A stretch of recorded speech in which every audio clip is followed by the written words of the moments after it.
I'm going to talk to you today about meditation. First, what role has meditation played in my life? In my late teens and through a lot of my 20s, I was dealing with the aftermath of being fairly narcissistic in my teens, sociopathic in my teens. I'm not sure. I do know that it has changed who I am. Once I made the decision to change who I am, it has helped greatly with that process of becoming the person that I want to be versus the person that I was. As a teenager, I pretty much only cared about what I could get. And there were still fragments of the caring person that I am now in that person. So don't think that it was entirely self-serving.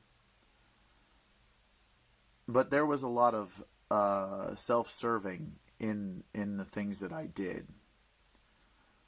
It wasn't until, I would have to say, around the time that I started turning 19 that things started turning around for me as far as not wanting to be that way anymore. I hurt a few people in the process of, and probably still some afterwards in my 20s. But after my teens, what developed was a sense of, a very high sense of anger. I was very angry. And I'm not going to tell you that somewhere deep down that those things are still there.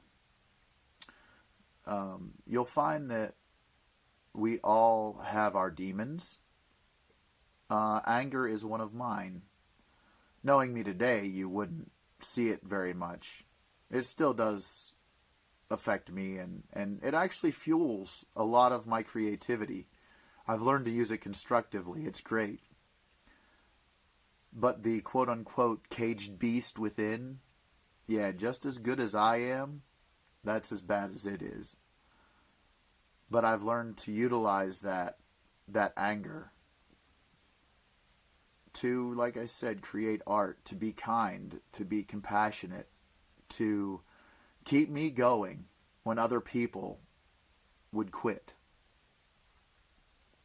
And I attained that ability through meditation and learning myself and learning the reasons why I get angry and healing the wounds that caused that sense of anger and need to have my way.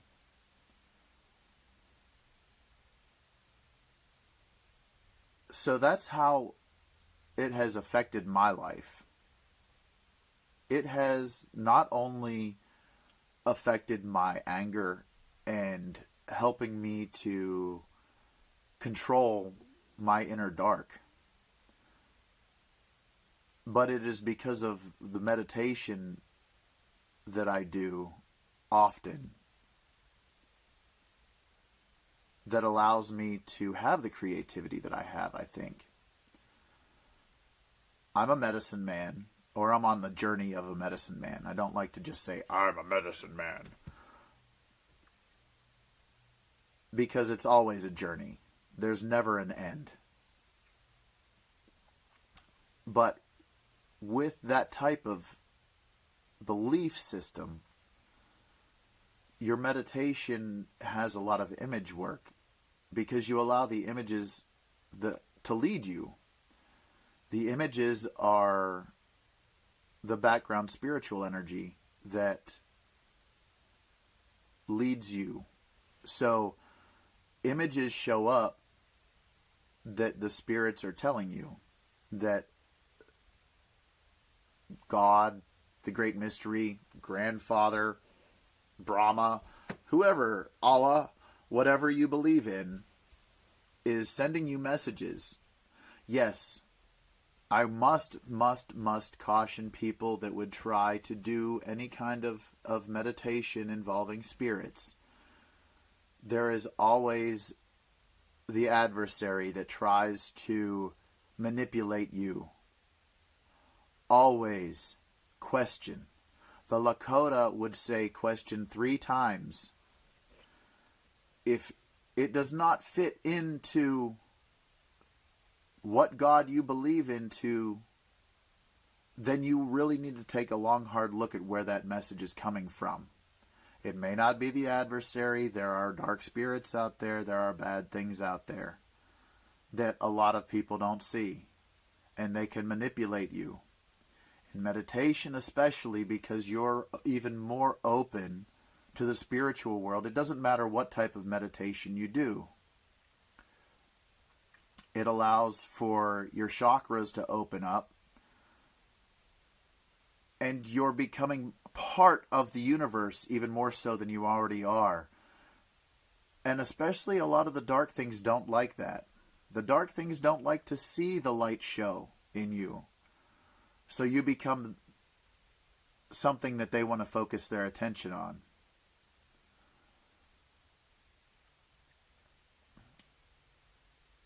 So you want to be mindful of that. But image work has allowed me to do many things that still shock me. I don't know that I've actually astral projected, but I have traveled to places in the spirit world through image work. And I proved it to myself. I'm not here telling any of you this to prove anything to you. I know for myself what I've experienced and proven to myself. So don't think that I'm here trying to convince you to go my way or believe the way I believe. I don't care what you believe. I'm interested in hearing it if you want to talk about it, but I don't care. You're not going to affect me. I know what is really in my heart, in my mind, and the things that I have experienced. And I don't just take it at face value either. I'm a very scientific-minded person. And a lot of people will say, well, how do you mend the two? Look, I understand that I can't see ultraviolet light. We can actually record that ultraviolet light, but I can't see ultraviolet light, yet it's there. It's still there. Just because we can't record something, we have yet to actually see a black hole. They're still there. I'm getting sidetracked, and for that I apologize. Back to meditation. So, image work, to practice it, what I always did was I practiced by taking an image and holding on to it and remembering all its facets. So, once you master that, then you can see things that you've experienced in your life more clearly when you're in image work meditation. And it allows you to see and go places that you've never been, or maybe don't even exist, or maybe they exist somewhere else. Or maybe they only exist in your mind, but that makes you more creative. And it makes you more effective at understanding the messages that are there from God or the spirits or whatever. No mind meditation, which is very big with Buddhist meditation, Mahayana Buddhist in particular, they do a lot of no mind meditation, which is another form of meditation that I do, but not so much. You're basically learning to shut off your brain, learning to shut off parts of your brain. I've also used this to lead me after I've cleared my mind. I typically do a form of no-mind meditation to start out any meditation that I do, to prepare myself, to prepare my chakras, to open my crown chakra to God. So,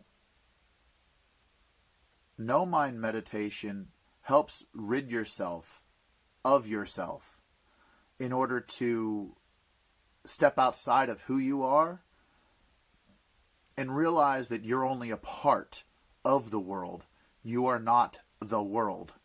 Even know that only our perceptions are what matter to us. So, in short, in closing, because I'm running out of time, I hope that this has been informative. I hope that this has helped you in some way. If it has, you know what to do. Hit that little like button. If it has not, tell me about it.